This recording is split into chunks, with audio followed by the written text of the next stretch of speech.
నమస్కారం అండి. అందరూ ఎలా ఉన్నారు? నోటిఫికేషన్ కోసం ఎదురు చూస్తూ ప్రిపరేషన్లో ఉన్నారని అనుకుంటున్నాను.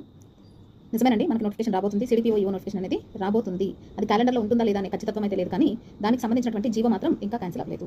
ఈ విషయాన్ని నేను గత లైవ్ వీడియోస్లో చెప్పడం జరిగింది. అయితే అభ్యర్థులందరూ మీ ప్రిపరేషన్ని కొనసాగించండి. దానితో పాటు జీవో క్యాన్సిల్ అవ్వడానికి ప్రయత్నించండి. గవర్నమెంట్కి రిక్వెస్ట్ లెటర్లు అందించండి. నిజమేనండి, ప్రభుత్వం తన పని తను చేసుకుపోతుంది. ప్రభుత్వానికి ఎవరి మద్దతు అవసరం లేదు అని ఇవన్నీ చెప్పడం నిజమే, కానీ ప్రభుత్వానికి కూడా ప్రస్తుతం మన ప్రభుత్వంలో కొన్ని సమస్యలు అనేవి ఉన్నాయి. అంటే అత్యవసరమైనటువంటి విషయాల్ని ప్రభుత్వం హై ప్రయారిటీలో భర్తీ చేయడం అనేది జరుగుతుంది.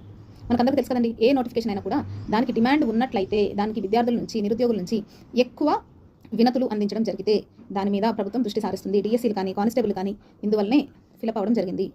అంతే కదండి. మరి మన నోటిఫికేషన్ గురించి ఎన్ని వేల మంది ఎదురు చూస్తున్నప్పటికీ మనం ముఖ్యంగా మహిళలు, నిరుద్యోగ మహిళలు అవ్వడం వల్ల ప్రభుత్వానికి తెలియజేయడంలో మన తప్పేమీ లేదు. మనము ఎక్కువ మంది పోరాటం ఏం చేయట్లేదండి. దీనికోసం ఏదో రాస్తా రోకోలో, రైలు రోకోలో ఇలాంటివి కాదండి చేసేది. కేవలం మీకు అందుబాటులో ఉన్న ప్రజాప్రతినిధులకి వినతి పత్రాన్ని అందించండి అని మాత్రమే మేము చెప్పడం జరిగింది.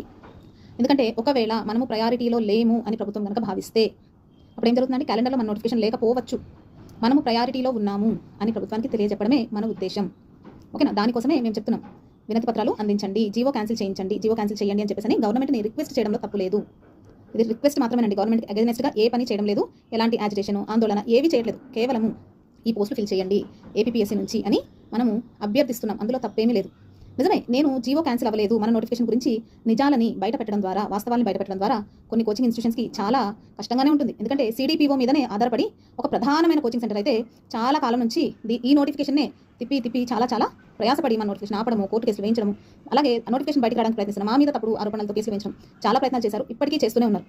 ఎంత ప్రయత్నించినా మేము మా మీద ఎంత ఒత్తిడి పెడితే అంత గట్టిగా మా ప్రయత్నాలు చేస్తాం. అండ్ ఇంకొకటి, ఆడవాళ్ళ జోలికి వెళ్తే రావణాసురుడు కాదండి, రావణ బ్రహ్మ, పరమ నిష్ఠాగరిష్ఠుడైన రావణ బ్రహ్మకే చాలా కోల్పోవాల్సి వచ్చింది. తన రాజ్యాన్ని, తనకున్న పేరుని, తన జీవితాన్ని కోల్పోవాల్సి వచ్చింది. అలాంటి మామూలు మనుషులు మహిళల్ని వేధిస్తే ఏం జరుగుతుందో మీరు గ్రహించండి. కోచింగ్ ఇన్స్టిట్యూట్లు మీరు కోచింగ్ ఎంతైనా ఇచ్చుకోండి, ఎలాంటి మోసాలైనా చేసుకోండి, కానీ మా జోలికి రావద్దు. మేము నీతిగా న్యాయంగా పోరాడుతున్నాం. మా జోలికి వచ్చి అన్యాయంగా అభాసుపాలు అవ్వకండి. మా ప్రధానమైన కోచింగ్ ఇన్స్టిట్యూట్ ఏదైతే ఉందో ఆ కోచింగ్ ఇన్స్టిట్యూట్కి ఇక్కడ యూట్యూబ్ పరంగా నేను చెప్తున్నాను, మా జోలికి రాకండి. మహిళల జోలికి వచ్చి మహిళలను వేధించే వాళ్ళు అసలు కోచింగ్ ఫ్యాకల్టీలు ఏంటండి? మహిళలకి కోచింగ్ ఇస్తూ మహిళలను వేధించే వాళ్ళు ఒక కోచింగ్ ఫ్యాకల్టీలా? వేరే తప్పుడు పేర్లు పెట్టుకుని మమ్మల్ని వేధించడం జరుగుతుంది. మా గ్రూప్లో వాళ్ళకి తప్పుడు ఫోన్ కాల్స్, వివిధ పేర్లతో ఫోన్స్ చేసి బెదిరించడం జరుగుతుంది. మేము దీన్ని గవర్నమెంట్ దృష్టికి ఖచ్చితంగా తీసుకొని వెళ్తాం. అవసరమైతే హోమ్ మినిస్టర్ దృష్టికి తీసుకొని వెళ్తాము. మేము ఈ విషయాన్ని ఆల్రెడీ పై స్థాయికి ఎస్కలేట్ చేయడం జరిగింది. మమ్మల్ని వేధిస్తున్నారని మేము కంప్లైంట్ ఇచ్చి పూర్తిగా అశోక్ నగర్లో లేకుండా అయిపోయే పరిస్థితి తెచ్చుకోవద్దు. ఇది వార్నింగ్ అనుకోండి, మరేదైనా అనుకోండి. ప్రిపేర్ అయ్యే మహిళా అభ్యర్థులు మాత్రం మీ ప్రిపరేషన్ కొనసాగించండి. ఓకేనా? Thank you so much. అలాగే